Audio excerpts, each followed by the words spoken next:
What's in the cup? I knew he was gonna ask.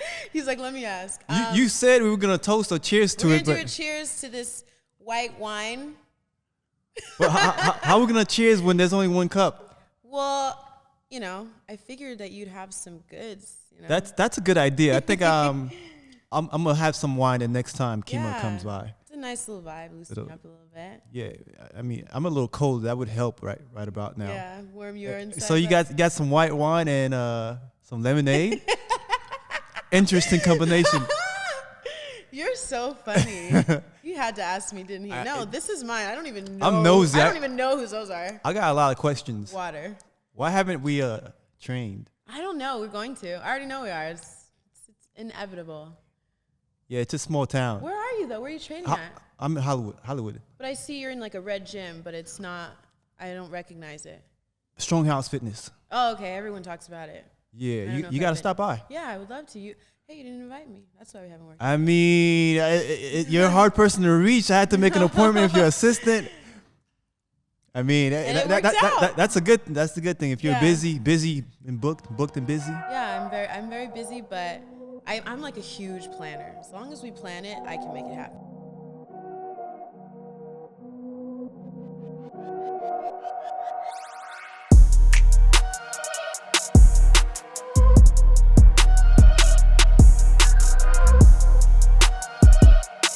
Right. I really appreciate you taking the time to come over here. Yeah, no, of course. Thank you for having me. Yeah, definitely. This is Max Philisaire. You're back on another episode of Max Your Mind.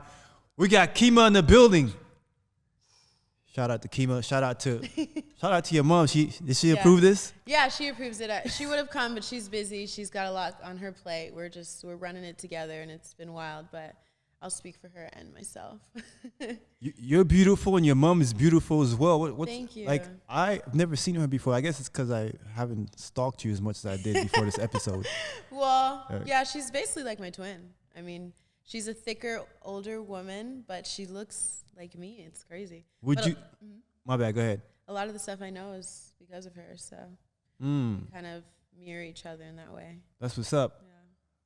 Would you say your mental and physical is from her, inspired? Yeah, both my parents are very physically athletic and in great shape, and they both played crazy amount of sports. As far as my mental, most of the foundation came from her. And once I kind of moved out and figured out my own way, I kind of, morphed into something else. I had to become myself. I realized, wow, I need to become my own person. So I had to kind of detach some of the things that were instilled in me from my parents and kind of recreate my own reality and what I liked and what I didn't like. So a little bit of customizing Qimmah. Chemotherapy. Chemotherapy. Mm-hmm. So with chemotherapy, what inspired the therapy aspect? Because, so I've been an athlete since the 7th grade, and I feel like a lot of it is physical. I've played multiple sports, basketball, volleyball. I ran track 7 years, played basketball 8 years, ran or played volleyball in high school, and it was always a physical thing, but the mental is what really gets you through it. And I learned how valuable the mental strength was, because you can't get to that next level unless you can break through that mental blockage. And that's the part that changes you. Excuse me, sorry for interrupting you. What was the mental blockage back then? Well, not necessarily. Well, I had a lot back then. I really struggled with my college basketball team because me and the coach didn't get along well. And I don't think he really believed in me. I think he believed in me, but not to the extent that I needed him to, so that I could really perform. And the blockage was having that self-doubt. And sometimes you have to see yourself do it and achieve it to really believe it, rather than people keep telling you, you could do it, but you really have to go out there and do it and feel it and experience it to know you could bring that to your reality. True. And then the other blockages are like when you're on your last crunch and you feel like you're going to break in half, pushing through that last, getting to that last push. And that's when you get those real results, is when you can just, it's almost like, have you ever gotten to a point where you feel like, wow, I'm burning so bad, but your mind was able to think something and you were able to do it anyway? Right. Like get past that. Yeah. Like you feel like there's no way, but you do. And your mental was mainly your mental that really got you past it. And sometimes we have to allow our minds to be conditioned for more, because it's natural for if there's some type of challenge, discomfort, that the mind is like, this is a little much. But then if you train the mind to, get past that, then that becomes your new norm. Yeah, it's conditioning. It's conditioning the mind. It's like conditioning the body. It's like muscle memory. My legs are shaking. I'm not sure if it's because I'm cold or it's because you're making me nervous. It might be a little bit of both. I know. It's hot in here, huh? Are you hot? A little bit. It's a beautiful day today. Yeah, it is. Speaking of being beautiful, like, you seem to be always happy. Are you always happy, or is it like the Joker smile? No, I am. I am very blessed. I don't have anything to complain about. I'm living my best life. This was a dream life. I wanted to become this for the longest time, and it naturally kind of morphed into it. Haven't you been this for a long? What? Happy? You've been in the top of the game for a minute, like Yeah, shoot. We started in 2010. Since it started, Instagram started, and it wasn't as cool then. It was more so like just a platform to talk and chill and just be yourself. Now it's like there's a lot of competition. It's changed a lot. Oh yeah. But I've been doing it for a while, and I got a new assistant, and her name's Bonnie, and she's so amazing. Hello, Bonnie. And she's really got me really excited for what I want to put out there, because I have all these ideas and all these concepts and all these things I want to do. And people always come up to me like, wow, you do so much. How do you do it on your own? How do you do it? And I'm like, you got a team. Yeah, no, not even. I'm like, I don't know how I was like, I don't know, I just do. And then I realized I wasn't doing it. I wasn't able to really do everything that I want to do, because I do need help. There's no way that I could do all these things on my own. I've learned that recently. Yes. And when you have that help, it's invigorating, because you can put two minds together, not even just help, but someone that can kind of influence your ideas and creativity and has something to bring to the table. Support system. Yeah. So she's been really exciting. It's been really, we've only started, it's been 2 weeks, and I'm really excited. But what is Bonnie doing that's sparking some change, influencing progression? So I have 1,000 things to do a day, and there's 1,000 people that need me a day, and all these different things. And she offers her help. She offers in ways that I couldn't think of. I can't ask for everything. I can't remember to ask for everything. Right. She reminds me of things that I know that I needed to do that are vital to do. We can put our creative ideas to bring things to life that I felt like I've been stagnant with for so long, and I couldn't move forward with it because I didn't have that piece to the puzzle, you know? And we just connect. And I've just found out we knew each other like a million years ago. We went to a Malibu hike together in the mountains in Malibu, in like a low-key secret spot. And she brought it up the other day, and I was like, I remember seeing her, and I'm like, wow, something about her is so familiar, and I've known her in my past life. It's meant to be. So it circled around, and now we're back together again. So it's been great. Blessed. Yeah. I want to come back to that, but before I forget, you said your basketball coach made you feel some type of way. What was he saying or doing that made you feel? Ooh, yeah. This is a good conversation. I've never really even been able to talk about it. He was very negative, and he talked down on most of the players. He definitely had favoritism. That was his approach? Yeah. Negative motivation? Yeah. He had favoritism on like players that were older and had been there for a while. But he would put his head down a lot. Like if he did something wrong, it wouldn't be like encouragement. It would be like, oh, come on. He would throw his pad on the floor. It was just very negative. And a lot of the girls, and it's a female team, girls are a lot more sensitive. You can't really treat them the same as a man. Men don't care about that stuff, you know? And some girls on the team are sensitive. And I have feelings. Yeah. I mean, yeah, exactly. I mean, I don't even think that's right for men even either. I think there's a more constructive way to communicate to your players. But he was just very negative, and there was just he couldn't give you that confidence. If you didn't have it, he couldn't instill that in you. And I feel like a coach should really help you grow, not keep you either stagnant or push you under. So he didn't have it to give? No, he didn't. And he had another assistant who also didn't have it to give, and then he had another assistant, and she didn't have it to give, and she actually caused a lot of drama with the girls, and it was a really hard experience for me in college. I was a starting point guard. I had all the pressure on my shoulders. You're the point guard. You hold the team on your shoulders. Yeah. And I had a lot of drama with the team. So on the court, we weren't communicating. We weren't together. We weren't. No chemistry? No. Well, no. I mean, we had a little chemistry, but there was drama. So girls would feel some type of way when we got on the court. And that would affect our game and how we played, our performance. So I had to fight a lot of demons. I cried a lot. I was upset a lot after games that I lost, after games that I felt like I didn't do well in. If I was who I am now, I would have probably handled it a lot different, but that was who I was at the time, and overcoming that made me who I am now. So it worked out. Yeah. How did you overcome that? What steps did you take? Well, I stopped playing basketball.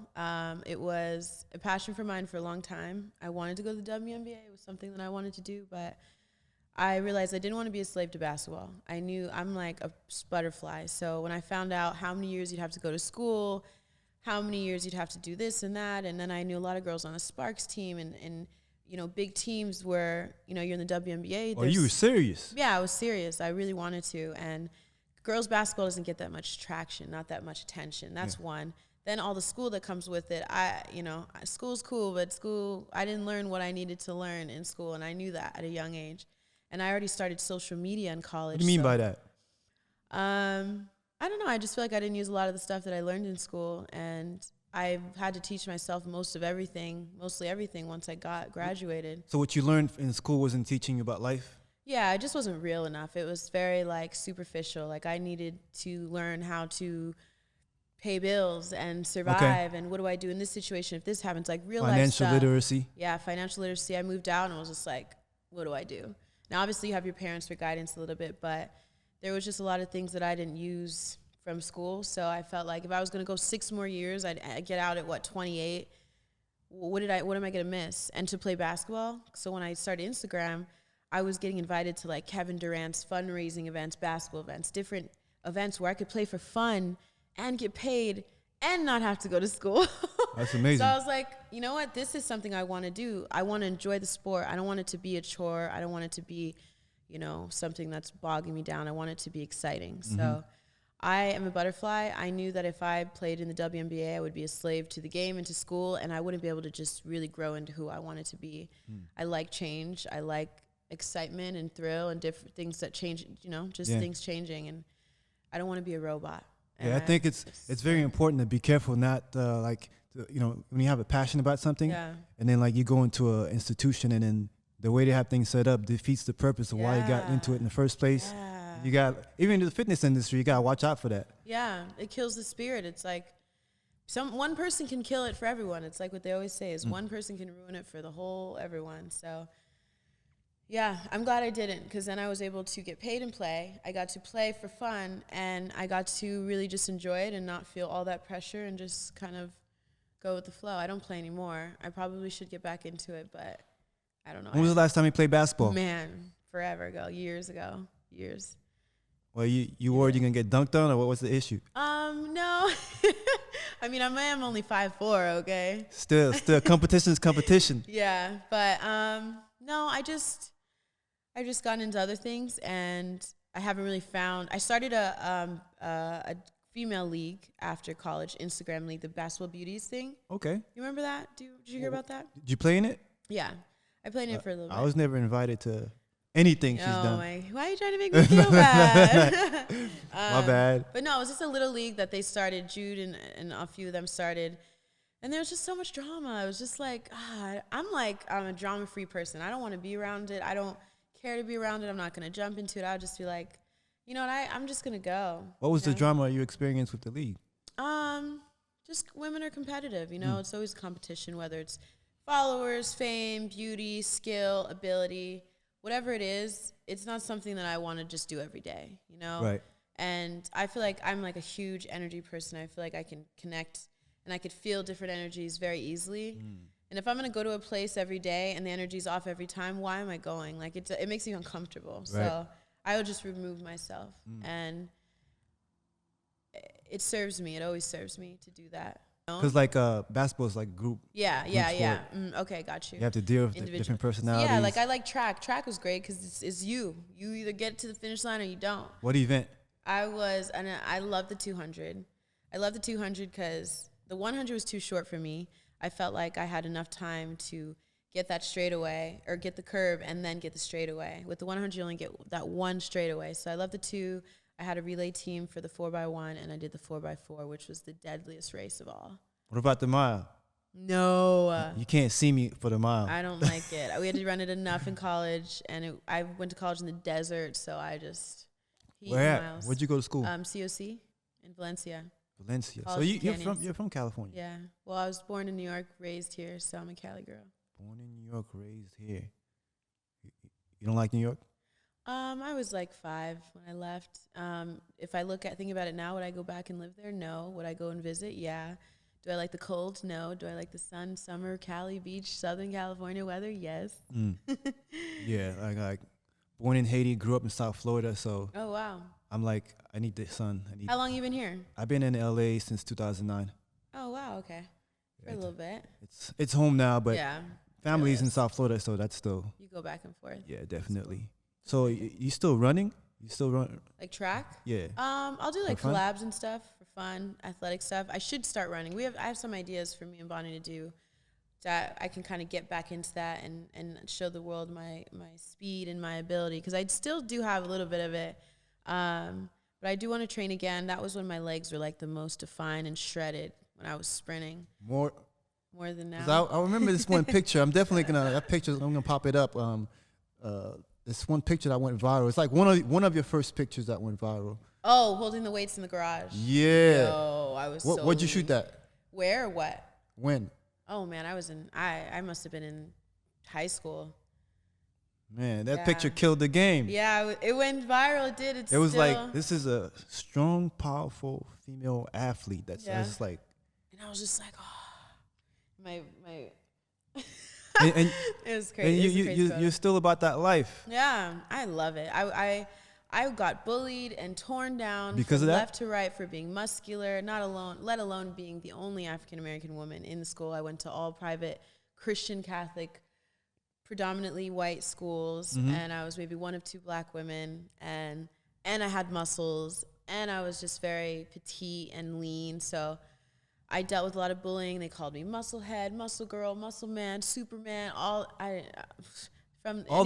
anything you could think of, and it never stopped me. It never shook me. It never stopped me from lifting weights. It never stopped me from looking fit. Because I was like, what? But if I stop, I'm gonna look like I don't want to be like anybody else. This is who I am. This is something special that I have. Very interesting. And I embraced it. And it took me till after college when Instagram started, when I realized that people were like, you're one of a kind. Like, that's special. Like, don't leave that. Don't lose that. I was like, you're right. You were thinking about falling back? No. Cutting down? No, I just wasn't as confident in it, and I wasn't going for it. I kind of was just like, hiding in it, but I wasn't not doing it. And then once I started to embrace it, and I was like, muscles are sexy. And then I created the word schmexy, which is another word for sexy muscles. And that's what my Instagram, remember Qimmah Russo? Yeah, that was my Instagram name. And obviously everyone was like, we can't find you. What's your name? And so I changed to Qimmah Russo, but Qimmah Russo was what it originally was. And that stood for Qimmah, LA, and schmexy, which was the new form of sexy, meaning muscles on women is very sexy. And I'm going to show you how sexy it is. Indeed.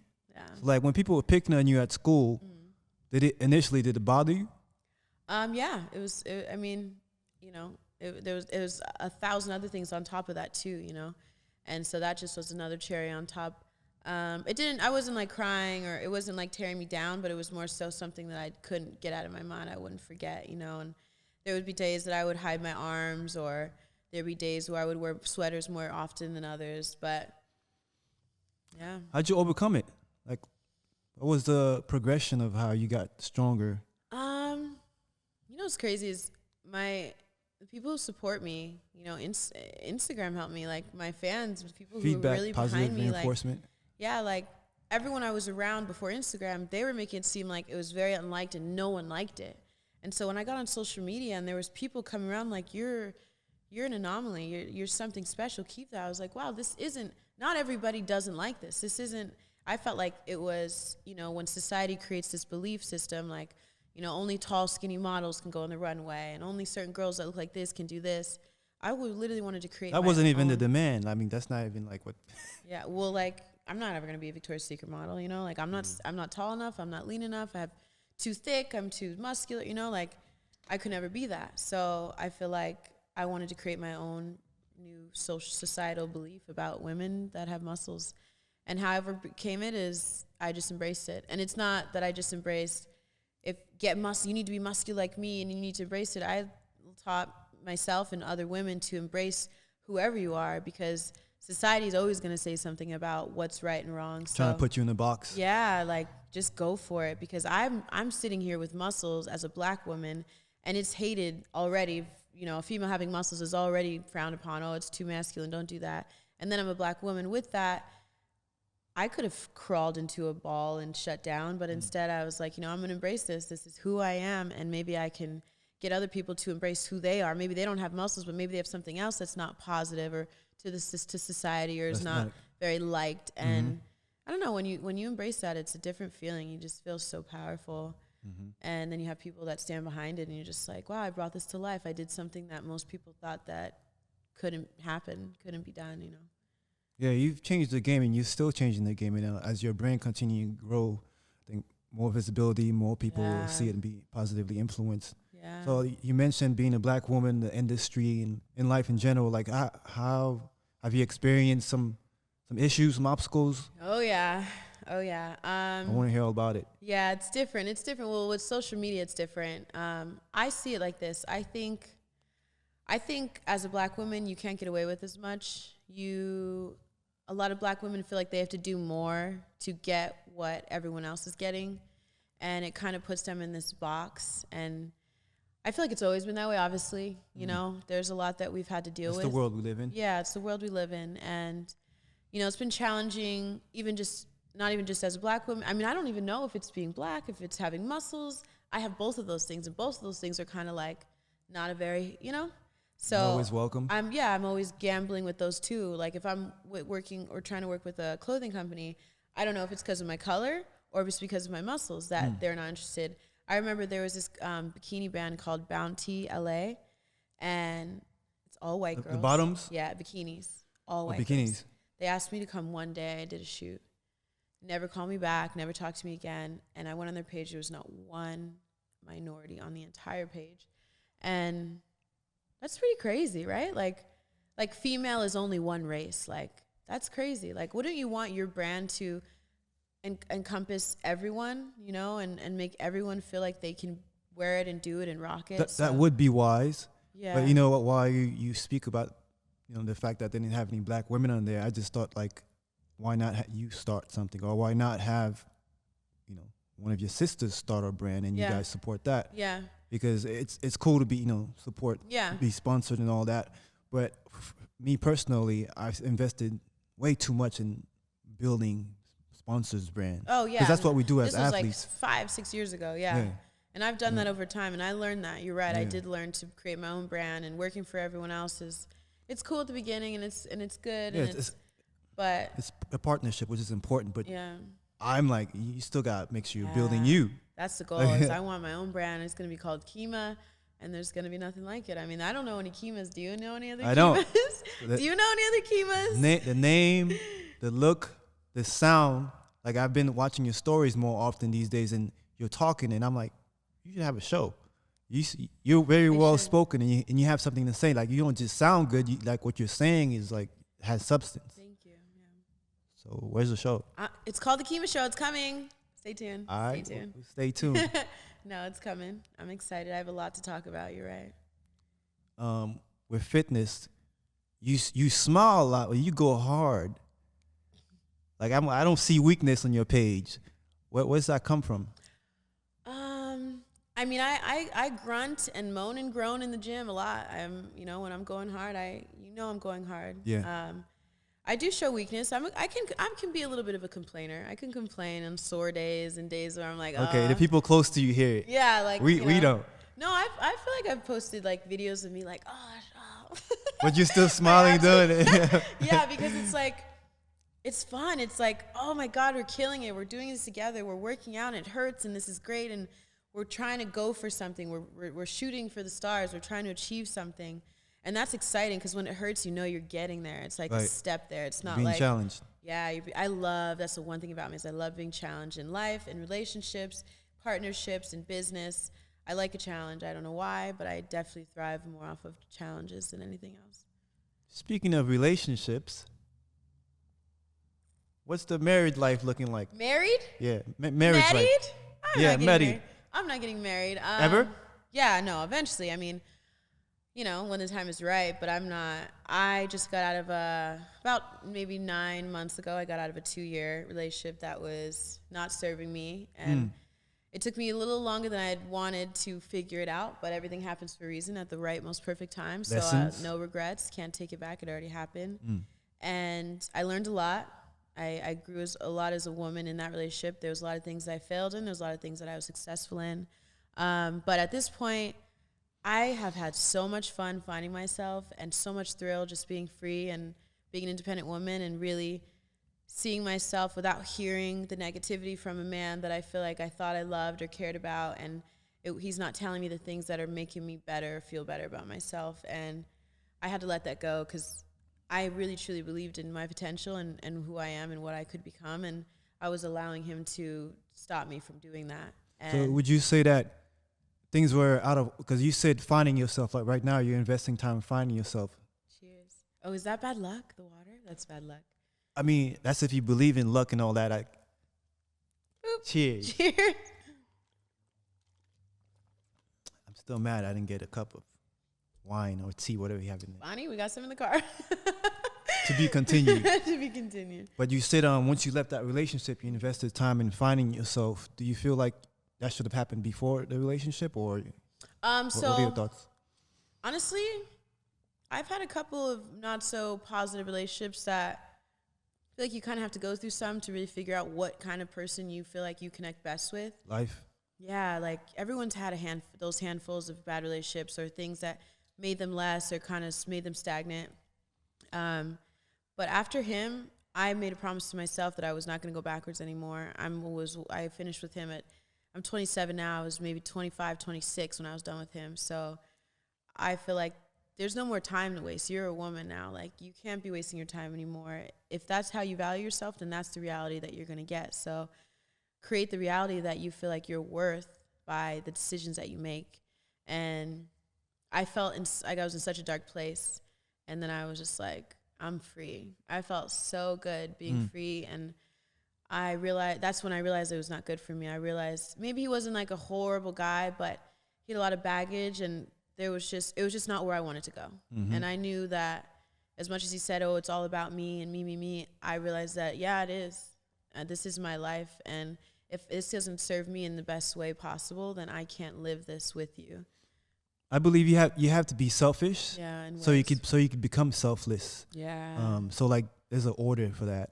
And people have to understand that, when you're working in yourself, and it might not be the best time for you to have somebody else there. Yeah. You know more than I do. Yeah. What advice can you give to women about the steps? Like, you chose somebody that you felt didn't work out. Like, what you're making different decisions now. So what advice could you share about? Okay. I have a girlfriend, and we were just talking on the phone last night for like 3 hours. She was talking about how her experiences are with men. And then I looked at how my experiences are with men, and they're completely different. And I was just like, do you love yourself? Do you care about yourself? You need to care more, because this isn't okay. If he says this to you, is it okay? No. If he does this to you, is this okay? No. So why are you doing it? Why are you doing it? Like, it's almost like, how do we get stuck in these things when you know it's wrong? You know the things they're doing is toxic and horrible and detrimental to your mental health. I don't know why we do it. It's so easy to get stuck. Some people are attached to the physical. Some people are attached to the idea of it. Some people are attached to the financial. But it really depends on the person. Some people don't have any goals. They don't know what they want to do. So they don't have any motivation to go anywhere. So they really just focus heavily on what's there in that moment. Relationship. Yeah. Like, they're not really going for anything. So there's no way that they get detached from it, because there's nothing, they don't see anything better out there. There's nothing that they could be like, oh, this, I'm going for this, and this is going to slow me down, and I won't get there if I stay here. So let me let this go so I can go. It's like, I'm nothing. Some women think having kids is the answer. Some girls are like, oh, I'll just have a baby, maybe that'll make it better. But kids are hard. Kids are not easy. You got to have purpose, all that. Yeah. It's like, but it has a lot to do with your environment, how you're raised, what your parents taught you, what's instilled in you. Some people with 40, 30 years old, they don't even know. I feel like there's some things that I may know, and I'm 27, that parents don't even know. Like, my ex he had 2 kids, And there were certain things that I would see happen, and I'd be like, wow, that doesn't seem right. Like, why don't you try to talk to them this way? Or why don't you try this with her? They're 2 girls, and he's a big man. And I'm like, they're women. They're little girls. Like, maybe you needed something more delicate. Maybe there's another way to go about it. And he used to try to make me feel like, oh, you don't have kids. You know what you're talking about. But he's not a woman. No, but he realized at the end of the relationship, like, it's not about having the kids and not having the kids. It's about coming from a place of love and understanding and patience. And women help us a lot with that. Like, I know, mean, we're superheroes. We sharpen each other. Yeah. And men are great at things that they're great at that we could never do. But women are, there's something nurturing, you about guys, us. Yeah. And that's love always wins, you know? True. So I think it has, if it was any advice, it's whether your environment growing up was good or bad, when you finally make a decision to be who you want to be, you can keep blaming what you were taught or how you were raised, or you can figure out who or where you want to go and go for that and really make a decision to do it. If you're not going to call that guy back, make sure you don't call him back. If you're not going to communicate with this guy anymore, block him or do whatever you need to do so that you don't fall back into the situation, because the situation is only going to destroy what you're going for. You have to make like really clear cut decisions and just let it go. And time heals all, I believe. I feel like as long as time goes by, you'll be able to heal. And when you're able to get away from that person, you have more clarity. You can think. You're not like constantly being drilled with thoughts and ideas from this person. Now you don't have to hear that anymore. Now you can have your own mind. Now you can have your own conscience, and now you can make decisions on your own. So I felt like when I removed myself, that was when I was able to find my answers. So I like what you said about removing yourself from the situation. Like you need time and space to think, because if you don't do that, me from experience, my feelings dictated what I was doing versus insight and wisdom. Yeah. So the advice is don't waste any time, because time is of essence and you don't ever get it back. And I sometimes am like, oh, I wish I didn't spend this much time with this guy, or I was in this relationship for this long, but I wouldn't even be who I am right now if I didn't do all these things for as long as they were. So I'm very grateful for them, but I'm not doing it anymore. All right.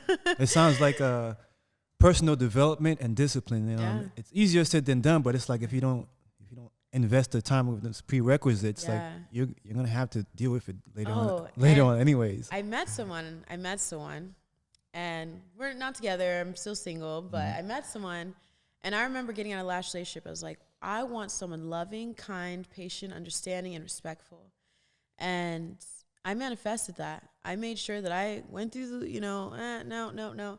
And I kind of gave something an opportunity. And I realized that I feel like most women believe, or men in relationships, you are scared to break up because you don't believe that there's something better out there.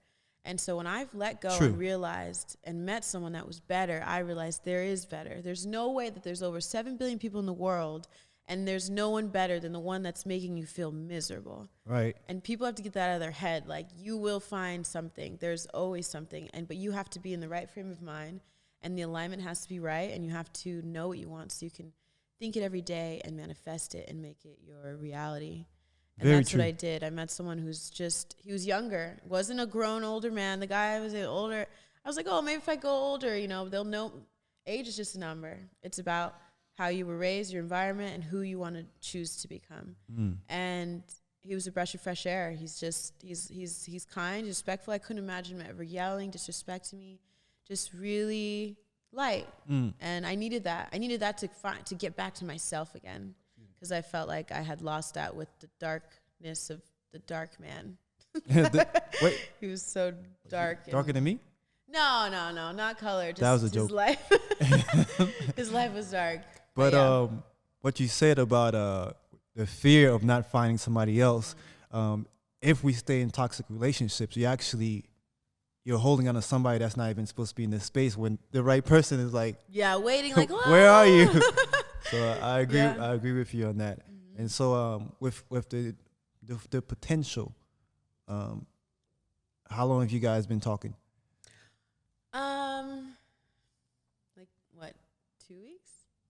No, 2 months. 2 months. 2 months. All right. Months. So like with me, like I feel like people always bring their best initially. You meet the best, or sometimes like in the beginning. Yeah, because like you want to be respectable and accountable, and like sometimes like, for example, you got to know yourself better in the last relationship. So like every day we're learning about ourselves. Yeah. I think it's very important for us to like give it time. Yeah. And one thing I've learned in the past relationship is you get to know the person when there's disagreements. Yeah, when stuff gets, it's always easy to love when stuff's easy and good, but when stuff gets tough, that's when it. Like, how do you handle disagreements and when you're unhappy? Yeah, so this guy taught me a lot. So I was always so used to rushing into relationships. Most of the men that I dated. Yeah, most of the men I dated, they were like, oh, let's get married, let's go. I'm like, let's go. It's been 2 days. Let's go before she changes her mind. Before she really gets to know me and knows that I'm not what she wants. Right. And I didn't know that that was happening. And then I realized that that was just one piece of why the relationship didn't work, is because it just didn't happen naturally. It just wasn't able to grow. And this kid, he's younger than me. I'm being a cougar right now. I was going to say it, but I'm like, I don't want to. Security. Yeah, I'm being okay, but it's not that much younger. I think cougar is like 5 to 10 years. Like, it's not even 5 years. So, but it was funny. That was funny. But yeah, he taught me to slow down. He taught me that. Oh. Like, I was ready to just I wasn't ready to dive in, but there were certain expectations that were starting to come to mind when we started to meet. And I'm like, wait, this isn't right. And he let me know that. And when I was able to really pull back and slow down, it morphed so naturally and so organically and so nicely. No stress. I wasn't worried about this or that or what he's doing. It was like, he was like a grown man. It was like That sounds like a man. He understood love, and that it's just supposed to happen. You're not supposed to force it. And if it doesn't happen, it doesn't happen. But at least if you're allowing it to grow and it doesn't happen, you're not over investing to a point where if it doesn't happen, you're screwed and you're stuck. Yeah, you kind of just let it flow, and then you can't get nothing taken from you. Noted. Yeah. I'm taking that with me. Duly noted. So that's really important, is taking it slow. That's what you said, is really letting things happen. That is real. And that was the biggest lesson I learned the last 2 months from this man. And I'm like, good for I'll you. have it forever. You sound like you're in a very peaceful place right now. I am. I definitely want to talk more about your personal life, but I got you on here for business and marketing as well. So like, I want to hear what you got planned moving forward with your brand. Okay. So right now I'm currently building my team. I have my programs, I just dropped my first calendar, which was a hit on top of this year, and it came out absolutely amazing. And I want to do them every year. Thank you. But now I'm getting into clothing, lifestyle, bikinis, more of like the creative stuff. I might create my own stuff. You're about to take over summer, huh? Yeah, I can't wait. Oh, COVID, please leave. We want a summer. I think it should be more like, I'm going to kick your butt if you don't leave COVID. No, I'm because I don't think COVID is trying to negotiate. Yeah, we're going to murder. Yeah. We're trying to get on the beach in our bathing suits and live our best lives. YOLO. Regardless. Regardless. But yeah, I want to create my own. I want to build my brand. I'm building my brand. I'm creating my team. I'm creating the foundation, because without the foundation, it doesn't work. And I have 1,000 million notes from the last 10 years that I've done this that I'm ready to bring to life. I've brought them to life here and there, spurts and moments, but I'm ready to really go locked full in throttle. now. Yeah. And I don't think there was any other time that I was more ready than now to do it. So now is the time. So 2020 you had time to think, or what? Yeah. Well, I think COVID did a lot for me. I think it did a lot for a lot of people. Obstacles do help in some ways. Yeah. And I heard a lot of relationships fell apart. I heard a lot of friendships fell apart. There was a lot of babies being made. There was a lot of weddings and marriages. A lot of babies are great. Yeah, there was good and bad, But I did learn a lot of good, and I was able to just slow down and really figure out what I want to do, and realize that you can't do nothing unless you want to not be anything, or you have to make moves. There's no time is of essence, carpe diem, and you don't ever get that time back. So you need to utilize the time and go for it. A lot of people. That's another good show we should do, is a lot of men and women our age or older, younger, have no idea what they want to do. They have no. Can you imagine not know? Like, I've always known what I wanted to do. We'll do I an don't episode even on that. know. You've always known? Yeah, I've always known. Like, not per se like a fitness trainer, but I was an athlete, so I knew sports was going to be it. Right. And then when sports wasn't it, it was because Instagram, I was able to create my own brand through fitness and sports and all the knowledge that I acquired from the years of trainers and all the coaches. So, but there was never a point where I was like, I don't know what I want to do. And I've talked to multiple people and they have no idea. They're just working 9 to 5s or hustling here, staying with their parents or staying with friends, but there's no real goal. And that's scary. People are told what to do at an early age, like and they're middle not school, passionate. high school, college. They're told what to do before they like find themselves. Yeah. Figure out. Because like once you know yourself, then you're like, all right, I want to do this. Yeah. And then I also know kids that are our age and they're going back to school and they're like, oh, well, I want to get my degree or I want to do this. And I'm like, for what? And they'll say like what they want to major in or whatever. And I'll be like, do you love that? And they're like, I just want to, just plenty of people that get their master's degrees. They work at a regular job. You have to be excited about what you do. There's no point because the money, it doesn't even matter. Because if you're miserable and you're making money, you're miserable. If you're making money and you're happy, you get best of both worlds. If you're making a lot of money, there's plenty of rich people that are miserable. Right. There's plenty of successful people that kill themselves. There's plenty of people that are in dark places and they have all the money in the world. It's not about having the money. It's about really enjoying your experience in this life. Yeah. So it sounds like you had this at an early age. Like, where'd you get it from? What? Which part? Yeah, knowing what you want. Like, society was telling you, do this. Yeah. But you chose otherwise. I didn't always have it. I think I really tapped into it now, like being able to express it. But I've always been, I feel like the light. I've always been excited about everything I did. I never did anything that wasn't exciting. Like when I was playing college basketball and I was getting torn apart from my team and my coach, I was going to explode. I was like, I cannot be around this. Like I can't be around it. And I couldn't thrive. It makes me very stagnant when I'm not happy and when I'm in dark places. And I can get easily influenced by that. So I know that I just have to remove myself. Space. Yeah, space heals, time heals. Yeah. What keeps you motivated? Because you look like you just be going. Yeah, full throttle. Yeah. Like. A lot of things. There's everything I experience motivates me. My fans are so amazing. And they're so supportive. Yeah, that's a huge support system. Yeah, and I post a lot, and they're just waiting for it. And they're like, yeah, like, again, send us another photo, Qimmah. Show us another workout video. And I love that. A lot of energy. Yeah, a lot of good energy. I motivate myself because I feel like I have accomplished a lot, and I feel like I underestimate. No, I don't. It's not I underestimate. I don't give myself enough credit. And I always want more. I'm like always unsatisfied. I always want more. And that's, I feel, is a great thing for me because it allows me to continue to be as great as I could be and not ever settle for what I feel like my potential could or couldn't be. And you're very unique. So thank you. It's good that you're not settling. Yeah. I never, no girls ever wanted to fight me. That's good. You said no girl wanted to fight you? I think it's because of the guns. They never, it's funny. I talked to a lot of women at this age and they're like, oh, I've been in so many fights. I was like, wow, no one ever wanted to fight me. That's so weird. Do you want to fight? I see you doing some boxing. Yeah. It looks good. Muay Thai. Oh, how long you been doing that? I just started. A few friends at the gym. Picking it up pretty good. Oh, it's so fun. I love to kick, punch. I love it. I love it. I catch on to things pretty quick, especially anything athletic. And I like to try new things, and it's great for cardio. It's crazy. Got me shredded fast. But I don't like to fight. I'm not a fighter. I'm definitely a lover. I think I would probably fight my boyfriend before I fought any of my friends or anyone in the street. Yeah. But no, I'm not a fighter. I definitely don't recommend that. No. Guys have more strength than. Yeah, no. I'm not a physical person. I am strong though. Like I'll be like laughing with you and like punch you in the chest, and you might be like, oh. You're one of those friends. My own strength, but I'm not gonna be like beating you up. So.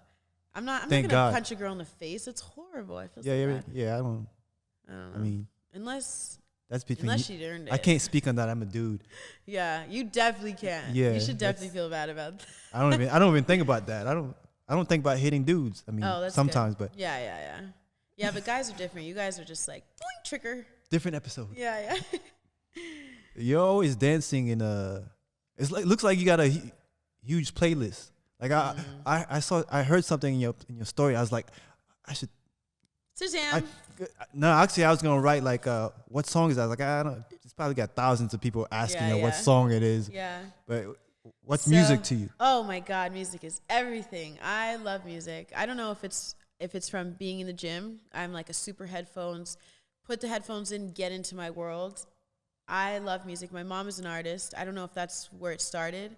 She's always been singing around us. She always had music playing around us. But music is a huge thing for me in my life, whether it's getting ready. I literally wake up, put music on. If I get in the car, I'm looking forward to the ride with music and vibing and imagining and fantasizing about where I'm going or what I'm going to do when I get there. Like, it stimulates. Yeah, it stimulates me. And I'm not always listening to the words, like if they're talking about whatever. Sometimes the beat is just fire. Sometimes I just want to move. Music is, I feel like I am music. Like it goes through me. I like to dance. I like to shake. I like to do it all. You got the moves. Yeah. She knows she does. Yeah. I mean, I try. I'm not breaking a great it down dancer. But I like beat. I could listen to the beat and do a little something. But I love music. It's played a huge role in my life. And yeah. What type of music? Like you said, morning drives, like gym. Everything. I listen to everything: R&B, hip hop, rock. Love music. Maybe not so much country, but yeah. Oh, you a hater? No, I'm not. I used to love Taylor Swift. I'll listen to a little country. I mean, they're different. There's different. I just don't even. I never hear it. I just listen to Spotify and Apple Music. I don't really find any country music, but I'll get music from friends. I'll have them send me their Spotifys. I've had friends make me albums and stuff, but I just wanted, I like to hear what other people listen to. And I also, wherever I am, if I like a song, I pull out that Shazam. Every time. I'm like, I'll find the speaker and I'll pull it out. So if I like music, I want it because I know the next time I want to listen to it, I'm going to be in a different world. So yeah, it does take you places. Yeah, it does. It's very creative and it like the creativity that's like, and it starts to stimulate things in there. I love music as well. You got a Spotify playlist or what type of? Spotify, I have like a few albums in there, and then I have Apple Music, a few albums in there. Is it public? Is your list public? I don't know how to do that. I don't think. We could just like. We don't want to give them too much the first episode. Come back. I'll share it here. Just share and then put it on Instagram. How do you do it? Yeah, you just get the link from the Spotify and then you post it to your story. I'm sure a lot of people are listening in and they're like, I like this song. Yeah. Oh, okay, yeah. You got a good taste in music. Like you said, even if I might not be a fan of the lyrics, I love hip hop, but some of the lyrics I'm like, so discriminating. So but the beats, I'm like, she got a good taste in music. Like, I'd be bumping. I'd like to keep you here longer, but we're running out of time. Yeah, so I told you I could talk. If you have you definitely very well spoken. You don't talk that much on your feed, but in your story you speak, and I'm like, oh, this is gonna be a great episode. Like I want to probably move more of that talking into YouTube. Yeah. So that they could come. This is where I host the video. YouTube. Video, YouTube, and the audio on like. On podcast platform. And this Apple, isn't Spotify. live. Is it live? No. We're not streaming right now. Okay. But that's a good idea for the future. Yeah. Hey. Maybe you can start it. Yeah. I can think of a topic for us. That'd be cool, and then I could ask you some questions. Yeah. We'll do that next episode. Yeah, for sure. But is there anything you would like to leave with your audience in mind? Thank you guys for listening. If you haven't met me before or seen me before, I am Qimmah Russo, a.k.a. Qimmah Schmexy. I wanted to bring muscles to life, and I want women and men to go against the grain and do what you love and be passionate about it and do it with vigor and intensity. And being fearless is number one, because this world will try to put you in fear and bog you down and keep you stagnant, and they don't want to see you, be resilient and strong and powerful. So stand true to who you are, and this is your life. You only get one, so don't miss out on it. Oh, that's beautiful. Yeah. Well said. As you guys can see, she's not just a beautiful woman with muscles. There's a lot more going on here. And we'll be tuning in to see the growth of your brand. Yeah. Ooh, can't wait. And also marriage, kids, and all that. We'll be tuning in. Maybe like 4 or 5 more years. Whenever, through timing. Yeah. And guys, thanks for Thank tuning you, in. Max. Thank you. That was awesome. We're definitely Yeah. gonna do it again. Guys, please comment down below. Any questions, feedback you have. I'll put her links down in the description so you can find her if you don't already know who she is. Like, share. Until then, Max out. See ya. See ya.